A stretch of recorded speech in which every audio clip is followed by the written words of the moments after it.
भारत मैं विकास आपका स्वागत करता हूं। बात करते हैं बीपीएससी यूपीएससी सीटेट एग्जाम में कुछ आने वाले क्वेश्चन।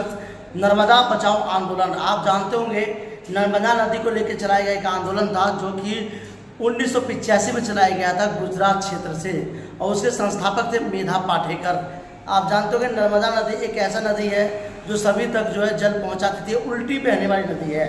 नर्मदा नदी एक ऐसी नदी है जो उल्टी बहती है और विश्व की सबसे जो है वो साफ नदी मानी जाती है। जैसे कि गंगा नदी है, उसी तरह से जो है नर्मदा एक साफ नदी है और यह नदी उल्टी बहती है, उल्टी दिशा में बहती है।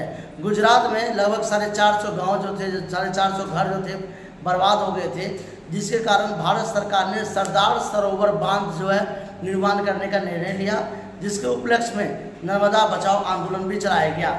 मेधा पाटेकर एक ऐसी महिला जिसने नर्मदा बचाओ आंदोलन का निर्माण किया और उन्होंने नर्मदा नदी को सेव करने के लिए जगह जगह पे एक आंदोलन रखे थे। पंडित जवाहरलाल नेहरू ने भी इसका जो है विशेष बढ़ चढ़ कर समर्थन किया था, लेकिन इन्हें कोई फायदा हुआ नहीं। जब 1985 में मेधा पाटेकर एक समाज सेविका ने इसका विशेष रूप से विरोध किया था। नर्मदा बचाओ आंदोलन कब चलाया गया था? 1985 में नर्मदा बचाओ आंदोलन कब चलाया गया? याद रखना है कहाँ पे चलाया गया, कहाँ पर चलाया गया था? तो याद रखना आपको गुजरात में चलाया गया था नर्मदा बचाओ आंदोलन। फिर आता नर्मदा बचाओ आंदोलन चलाने का मुख्य कारण क्या था? नदियों की पानी को रोक लगाना, यानी कि जो पानी बह रही थी फिजूल उल्टा बह रहा था उसमें रोक लगाना।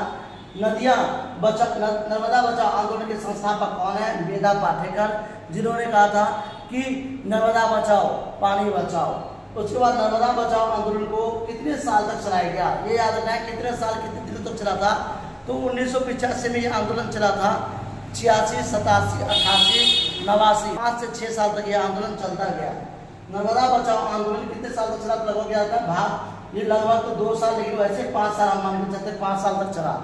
नर्मदा बचाओ आंदोलन का क्या फायदे थे? तो नर्मदा बचाओ आंदोलन के फायदे ये थे कि लोगों तक जो है पानी पहुंच सकता था, गरीबों को खेती बाड़ी में विशेष सहयोग देना था उनका। और नर्मदा बचाओ आंदोलन का जो था वो क्यों चलाया गया था आपको पता होना चाहिए, क्योंकि जो 450 घर थे वो डूब रहे थे, इसीलिए नर्मदा बचाओ आंदोलन चलाया गया था। यह आंदोलन मानव के लिए सकारात्मक रूप से सबसे ज़्यादा लाभदायक था। थैंक यू, जय हिंद, जय भारत।